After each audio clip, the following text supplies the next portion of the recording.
This podcast is brought to you by PLI, the Practising Law Institute. PLI is committed to keeping you ever current on the dynamic trends shaping the legal world. Learn more at pli.edu/ftpod.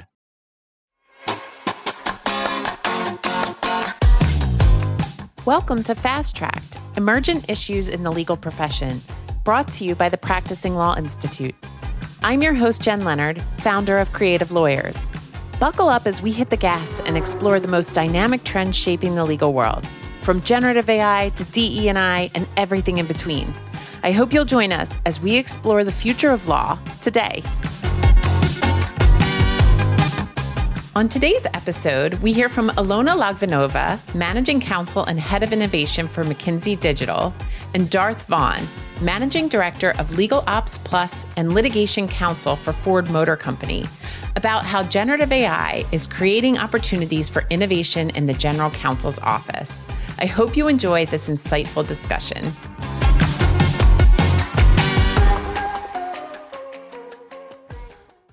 Thank you for joining us. I am Jen Leonard, the host of Fast Tracked, Emergent Issues in the Legal Profession, where we explore all of the forces converging to drive change in an industry that is unaccustomed to change and grappling with how best to respond. We find ourselves at an era where many different things are happening around us, but probably one of the most interesting, most unprecedented in some ways, and most fascinating for practitioners and for clients alike is the emergence of generative AI over the last year and a half or so. And as lawyers consider how generative AI will influence and impact their work, both substantively and from a practice perspective, I know many of our firm audience members are really curious about what leaders on the in-house side are thinking about, what they're looking for from their outside counsel.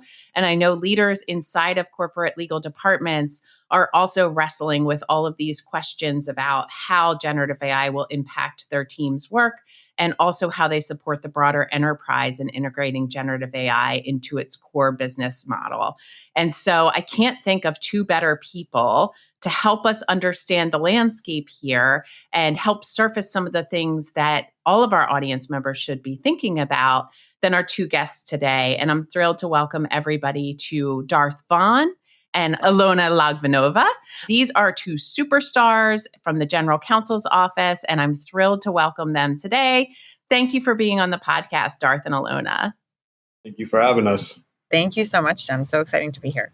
Let's start at the beginning. I know you all are immersed every single day in thinking about these issues. You talk and speak frequently about them.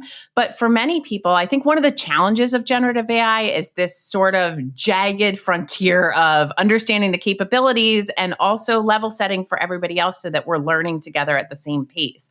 So I want to step back for a minute and just ask, and I'm going to start with you, Darth, and then turn to Ilona, to explain for the audience what even makes generative AI different from the technology and the artificial intelligence that we've been living with for some time now. So, generative AI, it's capable of kind of creating new content, such as images, text, audio, that is similar to some extent to the data that it's been trained on. Traditional machine learning has been kind of a broader field where it had, techniques that were using algorithms that were trained off of data, and they're trained to make accurate predictions and recognize patterns. So to me, generative AI is a subset of machine learning and kind of the next step. So the way I like to think about it is that the technology has finally caught up with the words. In traditional machine learning, we had to train these models using a ton of data. And the process of extracting, cleaning, and structuring data so that you could train these models was a huge obstacle. And to some extent, maybe not necessarily worth the ROI on doing it. And in any organization, only about 10 to 20% of your data is already structured. So what we have now is kind of the ability to some extent to skip that step and go directly to a platform that can help you generate content kind of at the touch of a button.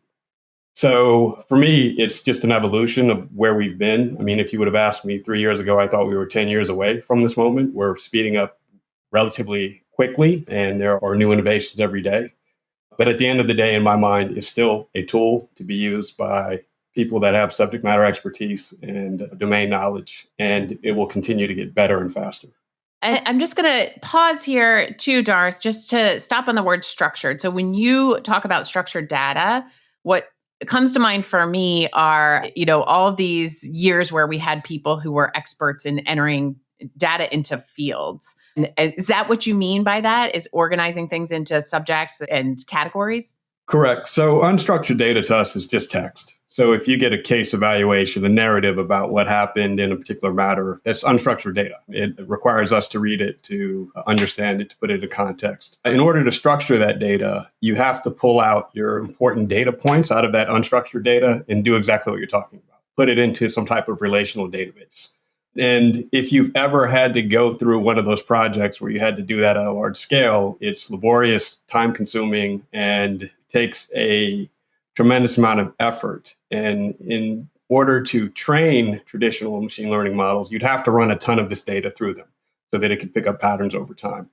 Now, with generative AI, I think the unstructured data problem, the narrative problem, is no longer the obstacle it once was. So not only are we able to produce more at the touch of a button, we're also able to utilize this technology to go in and augment our traditional machine learning models that we've had in the past. So really, it's putting those traditional machine learning models in a position where they can perform better for you and giving you new capabilities in the generative capacity. Great. So we've sort of hit the accelerator and leapfrogged over these challenges that for so long have been holding us back from fully leveraging artificial intelligence. And Ilona, I'm curious, you're speaking a lot, you're thinking a lot about these issues at McKinsey. What do you think that the sort of on-the-ground practitioner might not know about generative AI or how it's different from technology that we've seen in the past? What are the hallmarks of it that make it so fascinating to us? Yeah, so I love this question. I like to think about AI, and the way that I like to talk about AI is really thinking about people, right? In a human-centric way, and not thinking about it as just a machine or a code base or something like that, because it's really what the moment that we're in right now, and why I think generative AI is so unique and so interesting and really fascinating is because we're essentially working to approximate human consciousness. That's the exercise at hand, right? That's what OpenAI is trying to do. That's what a lot of, the LLM providers and the tech companies out there are really trying to do. And if you're a science fiction fan, you might have read about the singularity, right? Ray Kurzweil's concept from a while back, thinking about when humans and machines will merge into one. And that's the point that we're in right now. We're really trying to hit that mark. And the difference between where we were with more traditional AI versus where we are right now is that AI used to be what we would call narrow intelligence. It was task-driven, it was specific, it was fit for purpose, right? For one specific purpose, it would answer one specific question. What we're seeing right now is that we're approaching general intelligence, artificial general intelligence, also called AGI, right? And that's where AI can do a number of different things and pull in a number of different variables into its reasoning to arrive at an answer. And that's really much closer to how humans think, right? To human consciousness. We're not fully there. And the setback right now with AI from reaching true AGI is multi-step reasoning. So that's why mathematics is the token use case and problem statement for why AI can't do what we do. AI is actually not good at math, which is really interesting, but math is representative of a larger set of setbacks right now from approaching human reasoning. But if you think about what that means, right? It's more traditional AI, narrow AI, is telling a child to go get a pen, right? That child will go and it'll, a little baby toddler will make its way towards a pen, and it'll pick up the pen and it'll come right back to you. Artificial general intelligence, I like to think of it as a more grown-up child, right? Maybe a 6 or 7-year-old. I have an 8-year-old, right? I like to use her as an example. If I ask her to go get a pen, she'll look at that pen from across the room, but she'll also see everything else in her space, right? Maybe her playroom is messy. It usually is. But maybe, she has a drawing on the wall that she looks at. And maybe she thinks, oh, you know what? I don't actually need a pen. Maybe I can use a pencil instead. Or maybe I can use a colored pencil. Or maybe I can use, a colored pen or something that erases. there will be more variables in the reasoning that she uses to go towards her answer. But not only that, she might also generate creative insights when she gets towards that answer. And that, I think, is the beauty and the opportunity and really the colossal momentum of AI right now and where we are, because it can use creative reasoning, it can use generative insights to get you output that you might not expect. And that's why we see AI being used in all of these different ways, and AI being a creative strategist across industries, across use cases, and that really picking up speed. So I don't actually remember what the original question was. I think I might have went off center a bit, but to me, that's really what's so exciting about where we are with generative AI and everything that's happening in our field right now. I also think what's exciting about this time is this is kind of the first time it's been democratized the way it's currently available. I mean, you have a user base that is tremendous, and given the volume of individuals that are working with this technology, the exponential increase in the technology's capabilities are growing in accord. So it's not just that the technology is doing amazing things. It's that there are more and more people utilizing this technology, and that increases the velocity at which not only is it being onboarded, but its capabilities are increasing. And I'm going to pull together one thing that each of you said, the piece that Ilona mentioned about the architecture and the training models replicating the human mind in the way that the technology learns. And Darth, your point about the sort of open nature of experimentation and a worldwide effort to accelerate and learn and apply this in different contexts, both of those things make it both more complex and capable of doing things we haven't even imagined yet, and also extremely unpredictable. Human beings are unpredictable by our very nature. And then the idea that you have millions of humans trying to figure out this technology and growing it together all at once creates huge unpredictability. And I see this happening in these conversations where we'll sort of develop a black letter rule for the technology. A year ago it was, well, it's really interesting, but it can't be creative in the way that a human can be. And now we see, I use it constantly as an ideation partner. It's incredibly creative. But how do we help people not get stuck because they go to one presentation and hear something that's true in that moment, and then 2 weeks later, that's no longer the case because everything's advanced so quickly? What is the learning experience like, and how can we support lawyers who are busy doing all these different things all day in learning in real time about something that's almost elusive in terms of its capability? I'll start with you, Darth, and then go back to Ilona. I mean, I think you said the word that the learning environment is constant. So whereas, the half-life of a learned skill used to be X amount of years, it's coming down to days or weeks, right? In terms of this area.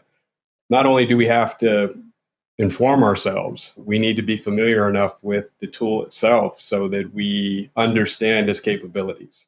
So one, learning constant. Two, I think you need to, I call it time on the field. You need to have enough time on the field so that you understand not only the capabilities, but its limitations. And then you have real-time feedback in terms of what is possible, what is risky, and how it can best be applied to whatever your practice area is. What do you think? I mean, I think one of the coolest things about this, the thing that excites me most, and I'm not a technologist, and it's sort of interesting that this is the area that I'm spending all of my time, is that if you like to learn, this is the era for learning. And there are very few experts, especially in the legal domain for now. And so, Ilona, how are you keeping up to speed with such a rapidly changing landscape? Yeah, and I'll go back to my human-centric example. I think the best way to get to know someone is to just have a conversation with them. And I don't think it's any different with technology. I think the more that you can just engage and get to know what you're engaging with and understand it, and understand, what the leading benefits and the leading drawbacks are, that's really the best place to start. And so just engage, get started somewhere. And I think, for anyone who's hesitating on using ChatGPT, or isn't sure how to use it, or isn't sure how to use any of these tools or any of the more specific legal technologies, I just think there's no better way than to click and type and see what comes up. And just remember too, that we weren't used to using Google some time ago, right? Sometime not too long ago. And now most of us can't imagine what daily life would be like without Google or something where we can just look something up all the time. And the way that, I'm very nerdy about this stuff. I love to read about it. I love to engage with it. I'm constantly reading the latest on tech trends. I read a lot of MIT Technology Review, Fortune, Wired has really great content. I read a lot of LinkedIn. I really, I'm very intentional about curating my own LinkedIn content and figuring out who I read. You both are fantastic to follow. Highly recommend you both to our listeners. And I think, understanding what's out there, and it's changing every single day at this point. And the exercise is really, it's just knowing what's out there and then thinking about it. Really just generative AI, right? We're generating our own insights and understanding the landscape of how this is all unfolding and what it all means. And I think there's no answer. It's just really about structuring the questions and thinking critically about how it might apply to really everything that we're seeing in front of us right now. I will say, so I think that's the individual approach, but from an organizational perspective, I'm generating a different mindset. And we have individuals that are a growth mindset that want to learn, that are on the bleeding edge of things, and they're not hard to get excited about this. And then you have individuals who are quite secure in how they've done things for a period of time and aren't necessarily interested in being first to adopt new things. I think leadership is critically important in terms of setting an expectation that an organization is engaged as a whole in getting their hands dirty, excuse the pun, with this technology and adopting it in ways that can drive productivity. I used to believe that if you built it and it was well built and the benefits were readily apparent, people would flock to it. I no longer believe that that's the approach. I believe you have to do that. You have to build it so that they will come. But then you need leadership to engage and push for the kind of momentum for the adoption of these tools and technologies. I think that's absolutely right, Darth. You said it so well. And I think it's about leadership.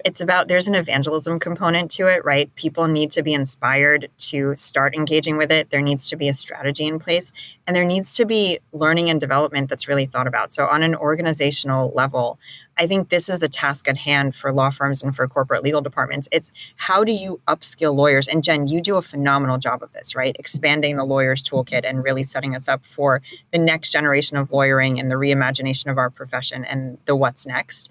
But this has to be an intentional exercise if we're going to engage with technology. We need to understand how to prompt engineer. I think design thinking is enormously helpful because it's an exercise in the expansion of our problem-solving toolkit as lawyers. And I do think that design thinking really critically enhances our ability to prompt engineer because you're thinking about how to structure questions. And that's really the exercise with prompt engineering. You're structuring questions in the right way to get the right sort of output. So all of this kind of learning and upskilling and development of lawyers, junior associates, more senior lawyers, that's really the task at hand right now, I think, on an organizational level. Darth, you said it so well. Yeah, and one of the things, I co-taught a class last semester with the Honorable Bridget McCormick on generative technologies. Darth was kind enough to come to our class and talk about these issues in the GC's office. And one of the things that I have found helpful, I don't know if it's the quote unquote right answer, is we sort of were constrained, and constraints drive innovation, right? We didn't yet have licenses for our students to use legal domain specific generative AI, which I think was a gift because instead we had them think outside of the context of the legal domain. And for me, that's been really helpful. I suspect for a lot of lawyers, that would be a helpful place to start because when you think about your legal work, you do think about it in a particular way, and it does feel high stakes, right? So everything needs to be precise, and otherwise you're going to think that this is a valueless tool. But if you start playing around with it in your everyday life and you use platforms that are free and open and accessible, I think that's a way you start to stimulate some of that creativity that allows you to connect dots to what you're doing in practice. And I'd love to just stay on the actual tech for a minute before we jump into the GC's office and talk about, you mentioned some of the limitations of the technology, and there are certainly limitations. And I think my experience is that most lawyers read the ChatGPT New York Times article last year that set us back in the historical timeline of generative AI by like 2 weeks, which is an eon in this topic. And still lawyers will say to me, well, that one lawyer submitted a brief with fake sites, so this technology is not good. Or Ilona, to your point, it makes errors in math and people think, well, my calculator can do this and this allegedly transformative technology can't do it. And that's because it's a language model. But when it starts performing basic math, we know it has leaped in its capabilities by doing that multi-step thinking. So how do we both understand that there are limitations that we need to oversee and be conscious of, while also helping people understand that the tech today is the worst version of this technology we will know, and it will learn quickly and improve? And it's sort of the same question I asked before, but specifically about the limitations. How do we bring people along and help them see the capacity? My students in particular are the most skeptical of this. I think they grew up with such slick technology that when it doesn't work perfectly the first time, they're like, my iPhone can do a better job on something like this. This doesn't seem all that impressive. So what do you, and again, I'll start with Darth, but what do you think about helping lawyers understand the current limitations while understanding that those limitations will probably be solved over time? I mean, I kind of laugh at this because lawyers are, on the one hand, they're afraid that this technology is going to somehow invade what they do and take over what they do. And then on the other hand, they're like, why isn't it working perfectly? And why doesn't it do everything I need it to do? I think, again, being familiar with the technology, having spent time with it, understanding that you need to research your tool and the tools that you're using in your trade, understand the risks and benefits from it, right? We all hear about the hallucinations. That's great. You continue to read and educate yourself. You'll figure out that that's been solved in some ways through retrieval augmented generation. But I wouldn't go to ChatGPT and ask it to prepare a brief for me because that is not the purpose of that tool, right? It's a different tool that you're seeking. So use the correct tool for the activity that you're engaged in. I think this is to be expected with emerging technologies, that people are a little bit afraid. So they find the negative aspects of them to kind of harp on. But when we look at like the horror stories, they're not really about the technology. They're about the way people applied it. So that's, the New York issue wasn't a limitation of the technology. We like to compare it to I'm Not a Cat, the lawyer that appeared in court and couldn't get the cat filter off of the Zoom call. Zoom wasn't blamed for that, right? That's a lawyer that didn't know how to use Zoom, the same way that the lawyer in New York didn't know how to use ChatGPT or understand that it could hallucinate. So, that comes down to you as an individual practitioner and your duty of technological competency, not necessarily the technology that you're using. Yeah. I agree with all of that. And I'll just go back to, to humanity. Humans are fallible, right? We're not perfect. We all make mistakes. We learn. Technology is also fallible. Technology learns. There's a reason we call it training data. It's because it is training AI to do X or Y or Z, right? And AI is getting better.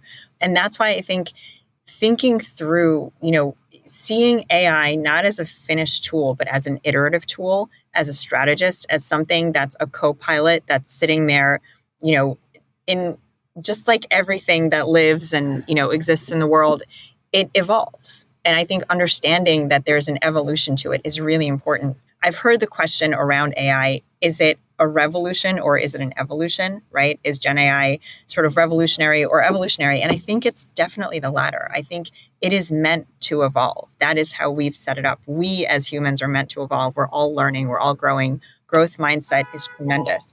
And so let's see it that way. And if we treat it that way, then the training data will only get better, right? It'll get more iterative and we'll get better with the questions that we ask.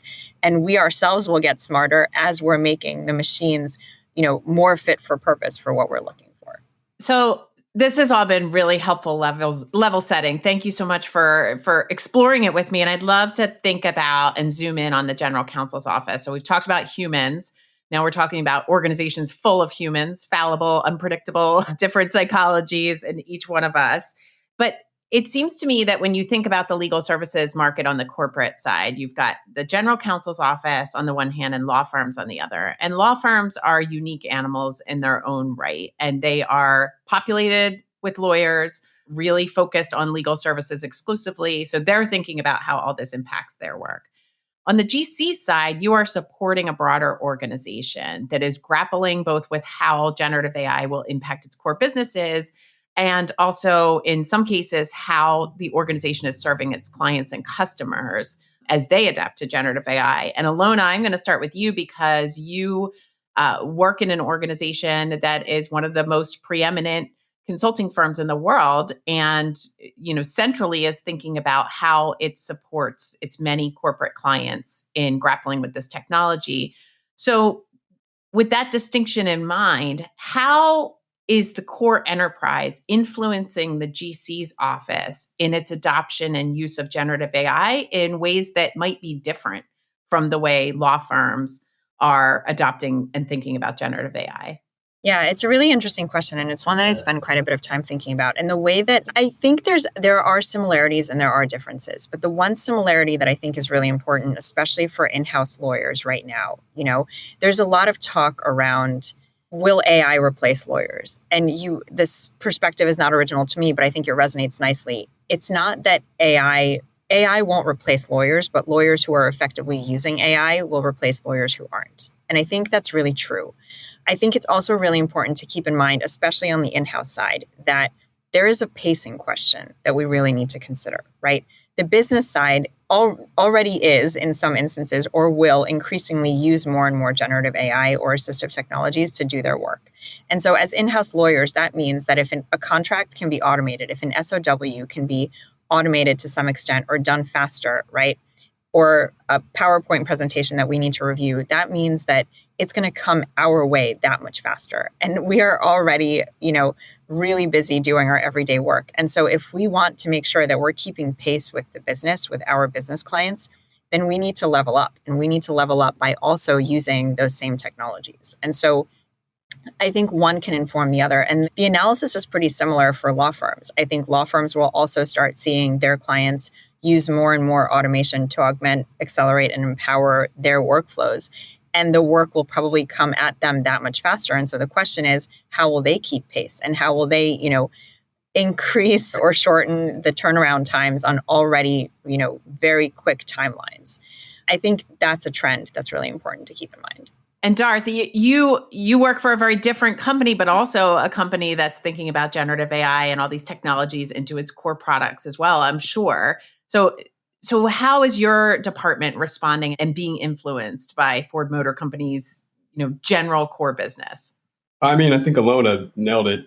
We're not worried about the work going away. There's going to be an explosion of work, and not just for in-house attorneys, but for outside firms as well. As businesses start to use this technology to generate more and more of whatever their organizational purpose is centered around, the speed at which you're going to be fielding either legal inquiries, questions, dealing with issues that arise is just increasing. The pipeline's increasing as well. So, I don't want to say it's a bit of an arms race, but you're going to have to essentially run into a productivity issue or a bottleneck if you can't utilize the same technology that your clients are utilizing in order to service them effectively. I will say, we've been using artificial intelligence in earnest at least since 2018. We've been in generative AI for well over a year. The ability to stay slightly ahead of the curve allows us to adapt internally. And I just think it's really important that legal professionals are getting familiar with this now, because if your attitude is, I'm going to wait and see, and I'm not saying you need to fully invest or go all in, but if I'm not going to inform myself for a year or two because I want to see what's going on, you're going to be so far behind that I really question whether or not you're going to be able to keep up. So I think for in-house corporate departments, this needs to be a very serious part of their roadmap, and they need to be familiarizing themselves now. At least they will find themselves potentially obsolete as the technology evolves. That's super helpful. And I think what you're both leading me into thinking about, which is something I love anyway, is learning and professional development for lawyers. And this is an area where I think in law firms, there's been a growth in professional development support, but there needs to be much more, particularly as their sort of junior associate experience changes because of this technology.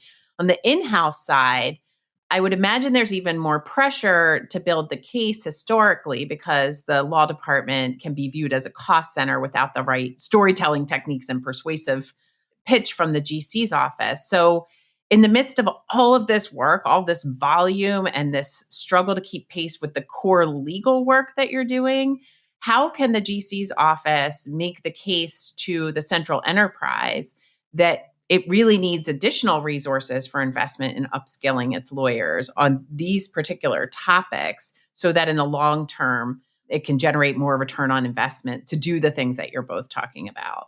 Darth, maybe I'll start with you on this one and go back to Ilona. Yeah, well, I mean, you hit it, storytelling. How do you tell the story in a way that resonates with your management and executives in order to give you the resources you need to effectively protect, advance, and defend the organization?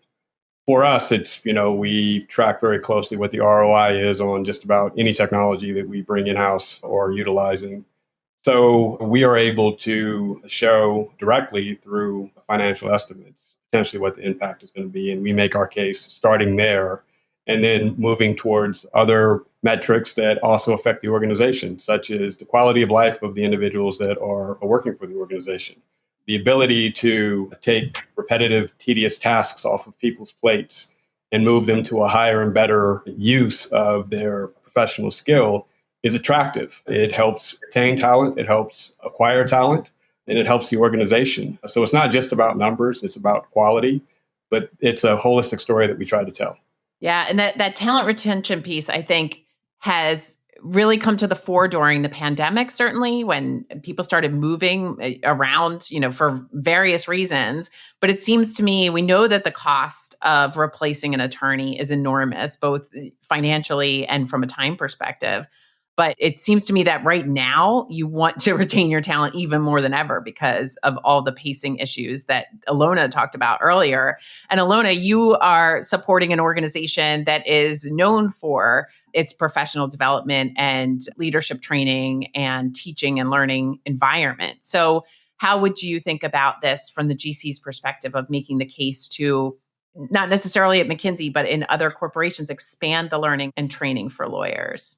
The way that I like to, and this was a real question over the course of the past year, and it took some thinking from a strategy perspective, right, in terms of our innovation agenda and our innovation transformation journey. But I think it's important to understand that this is learning and upskilling that needs to happen that is technology agnostic. I'm very careful when I talk about this internally, right, to talk about prompt engineering as general learning, as general upskilling, right, or design thinking, rather than training. I think the word training sets off alarm bells, and we think about tools, we think about technology, we think about a general aversion to things like training, right? No one wants to do it. We sort of just want to tick the box and get it done with. But this is an expansion of our toolkit as lawyers. This is developmental. This is necessary, right? It's a core part of how we do our work in a better way and how we focus on client centricity. That's a big theme for us in our innovation agenda. And I think that's really important. And to lean into that, we really have to learn and grow and develop. And to do that, we have to learn skills that are, really important from the perspective of what are the tools that we're using, how are we delivering our workflows, and how is it that we're improving what we're doing every day. And so framing it in that way, coupled with the storytelling exercise, I've found some success doing that. And I think that can be pretty impactful. I love that. The design thinker in me loves the client centricity. And you all are thinking about the clients that you support internally. And of course, you have dual roles and you are also clients of your outside counsel. And so I'd love to shift and think about how your outside counsel and the relationship with them is changing in this environment.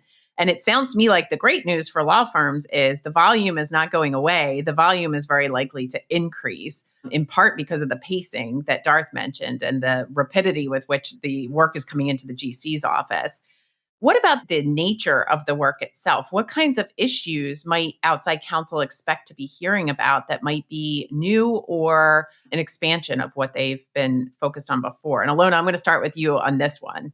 Yeah. And I think prompt engineering is a big one, but it's not just about prompt engineering. It's about thinking about how we work alongside technologies in a way that leverages the strength of technology while we figure out how to free up our own time and do more with more time. right? The question is, will everything be automated away? Will we have that much more free time as lawyers? To Darth's point, no.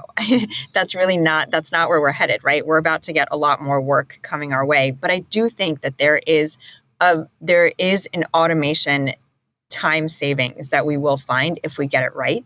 And the question is, what do we do with that time savings? And so the learning, the upskilling, it's also about delivery methods. How do we improve how we deliver our work, right? How do we improve on the memo that no one wants to read and the memo format? How do we think about data visualization as, a way of delivering information, or developing novel ways to deliver information to clients, whether they're internal business clients or external clients for law firms, in a new, innovative, and engaging way?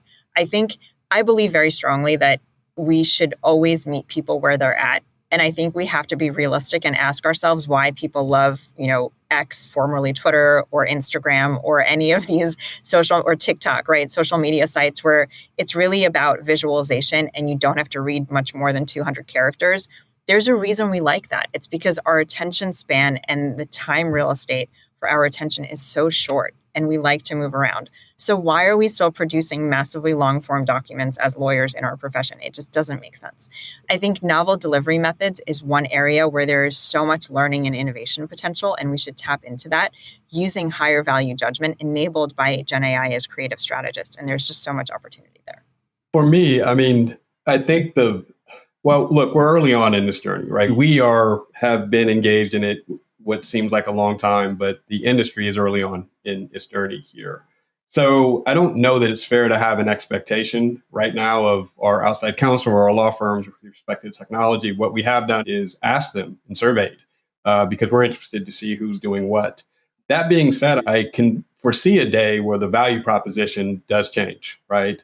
And we spend a lot of time on what we consider to be kind of low-end work, but it's necessary because, judges want briefs and we need memos. But for the enterprise as a whole, that's not really high-value work.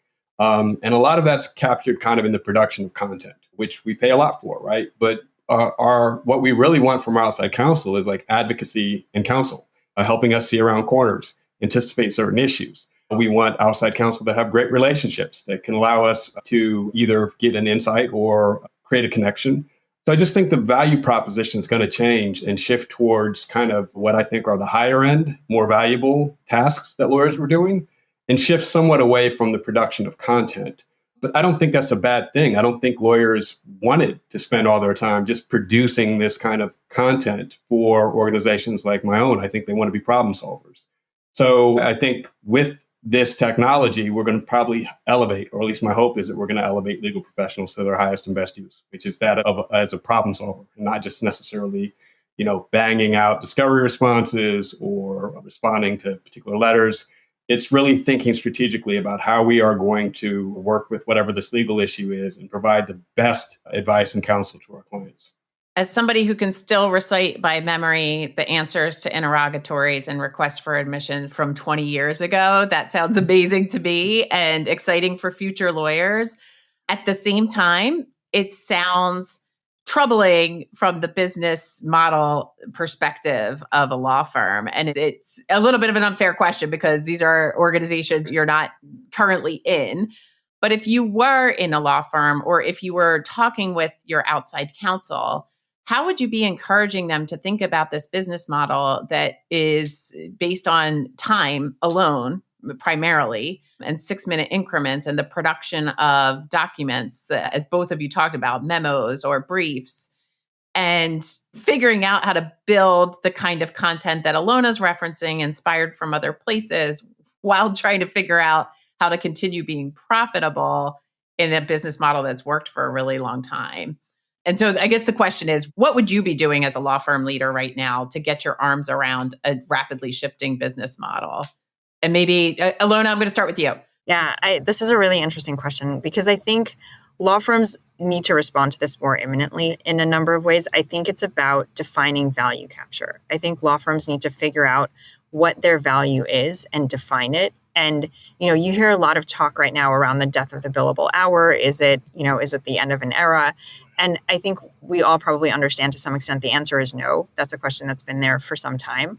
But I do think that it's not as simple as that. I think law firms will have to say what it is that they do well and why they do it and what their value proposition is in the midst of understanding that this is an industry in the professional services space, and there are others where a lot of it lends itself to automation.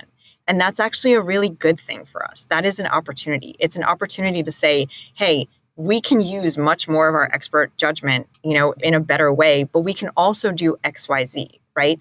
Maybe there are other parts of the business model that are untapped for law firms, right? Maybe data is a place to look at, more thoughtfully in terms of service, in terms of what they can provide as a service. I think there are a number of ways that law firms can be thinking about this right now, and learning, development, upskilling, adoption of legal technologies tailored to their use cases, setting a strategy around it, thinking about value capture in terms of what it means for them to provide value for their clients and what that looks like, right? Alternative fee arrangements. All of that, I think, should be front and center in front of law firms right now in terms of their strategy and how they're thinking about 2024 and 2025 and beyond. I mean, I think that was a perfect assessment. I'd like to say you're sitting on a gold mine of actionable business intelligence in your data that you've never had access to before. So there's potential revenue streams there. The second thing is you need to start thinking about how you scale differently. The vast majority of civil legal need goes unmet in our country. There are a bunch of clients out there that you could never get to before because you were limited by the time issue. And now that time is less of a factor, you have the ability to penetrate those markets much more deeply and get more volume and scale. And then finally, and this is what I'm interested to see, start thinking about how you're going to evaluate your internal talent based on factors other than time. Meaning, what value are they really bringing and providing to clientele other than the 0.6 or the 0.1? Really start thinking, okay, how are we going to reevaluate our internal legal professionals so that we can articulate that value proposition that Ilona spoke about? Yeah, like both of you, I mean, I think we're similarly minded in the sense that we all see enormous opportunity here for firms. One of the things that it most excites me is this idea that we could co-design the future and that firms can be an active partner with their GCs in helping them navigate this. When I talk with law firm partners, my sense is that they are a population of people who are accustomed to being expert guides for their clients. And this is very uncomfortable for them because they're not experts. None of us is an expert at this point in what the future looks like. But Darth, you referenced Ford sending out surveys to its outside counsel. I've been advocating to law firm partners that they do the reverse, which is reach out to their clients and say, look, we're all learning about this. Let's do it together. Let's figure out what this looks like for you. Is that what your office wants to hear? And what would that conversation sound like to you in a way that reflects professionalism and vulnerability and humility, but also strengthens the relationship? Darth. Yeah, I mean, absolutely. We're always interested in whatever cutting edge things our outside counsel are doing. And it was interesting when we sent the survey out, getting some very great responses back, but also saying like, why did you never tell us about this? I would have liked to have worked with you on this particular endeavor that you have just informed us about. So one, I think it's great business development. Two, it also gives you a touch point to see what your client's appetite is for this area, right? Like, you may have clients that are less enthusiastic about you potentially using this technology on their matters. You should know that. You may have clients that have data concerns, security concerns. You should know what those are. So I think broaching the conversation up front not only gives you great visibility, but it also gives you information that's critical for servicing your client. And Ilona, what would you want to hear from outside counsel in this regard? How can they position themselves well with respect to their clients? I would want to hear that they're thinking critically and thoughtfully and intentionally about how they're applying legal technologies. I think it's not just about automating and accelerating workflows, but I think it's about data accuracy and data capture. You can just capture a wider amount of data off the bat with automation than you can with the human eye. That's baseline. And so making sure that they're using whatever's available to them and employing it thoughtfully, that's what I'm looking for. And it's really just about using the best tools in your tool belt. It's fantastic. I like both of you, I just see such enormous opportunity on all sides here for those who are willing to engage in the conversation. And you shared so much around the technology, around how it's impacting your work, around how it's impacting the relationship with your firms. And I imagine there's some people from the in-house counsel's office listening who are at the cutting edge, like both of you. I also imagine there are some people whose departments haven't even thought about this yet or haven't, had the time to get their arms around it. If you were in a GC's office that has not yet considered generative AI, and this will be our closing question, what would your recommendation be for a first step, like a very first part of the roadmap and the journey into starting to think about these things proactively? Ilona? Yeah, I would say identify a leader within the organization who can really address it. And I give tremendous credit to our general counsel, Pierre, who he's really a visionary and he believes in professionalism and purpose and finding a better way to do what we do and to be who we are as people and as professionals and constantly driving towards that. And he really saw an opportunity in the innovation space and gave me and others across the department an opportunity to step into innovation or legal technology roles and really lean into this.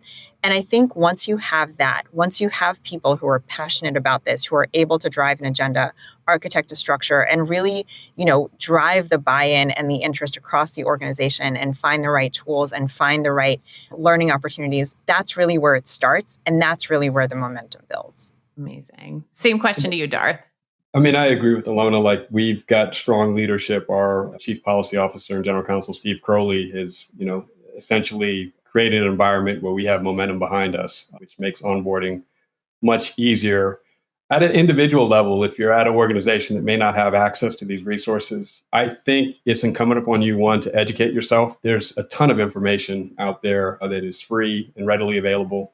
And then two, familiarize yourself with the technology. Get your hands dirty. Get a ChatGPT account. Don't take your client's information and drop it in there or any confidential information, but understand how it works. See what its limitations are. And with that, you'll become familiar with how to utilize the technology and the tool. And then that will get you thinking in different ways about potentially how your organization can adopt and acquire and potentially use it to boost your productivity and serve your clients' needs. Yeah, completely agree. And I think leadership and learning are the two key words for this era. And I also think there's huge opportunity, again, for people who are more junior in the organization to raise their hand and say, I'm really curious about this, would love to learn about it and share with the department. I think it also will give them a strong sense of whether the department is prepared for the future, how much they're embracing those ideas as well.